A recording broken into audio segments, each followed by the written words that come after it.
لفظ کردار صرف عورت ہی کے لیے ہے۔ مرد خود جتنا بھی بدکار ہو، اس کی زبان پر زیر بحث عورت کا کردار ہی ہوتا ہے۔ گھر کا کیا ہے وہ تو بس ہی جائے گا، جس طرح میں تمہیں چاہتی ہوں کیا کسی اور کو چاہ پاؤں گی؟ کبھی کبھی اندر سے بہت خالی ہو کر ہم بے تحاشا چپ ہو جاتے ہیں۔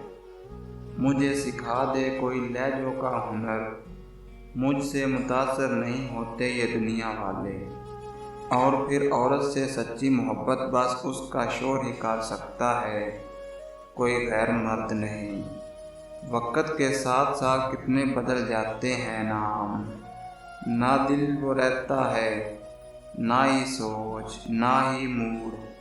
خاموشی رہ جاتی ہے، بس میں اکیلا نہیں ہوں، میری سوچ اور میری خاموشی سب سن رہا ہے اللہ میرا۔ نکاح نامے میں محبت کا خانہ نہیں ہوتا، لیکن نکاح اگر مرضی کے خلاف ہو اور دل میں پہلے سے کوئی موجود ہو تو دو زندگیوں کا خانہ خراب ضرور ہوتا ہے۔ محبت لباس نہیں جو روزانہ بدلا جائے، محبت کفن ہے پہن کر اتارا نہیں جاتا۔ عورت نے ہمیشہ گدھوں سے محبت کی ہے، عقل مند اور سلجھے ہوئے آدمی تو انہیں پسند ہی نہیں آتے۔ کچھ لوگوں کے نصیب میں وفا نہیں ہوتی، اس لیے انہیں اس بات کا گلہ کرنے کا کوئی حق نہیں کہ ان کی محبت پایا تکمیل تک کیوں نہیں پہنچی۔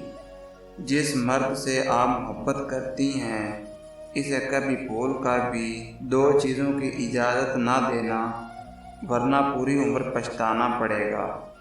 اگر غیر محرم ہے تو جسم نہ دینا اور ہاتھ اٹھانے کی اجازت نہ دینا۔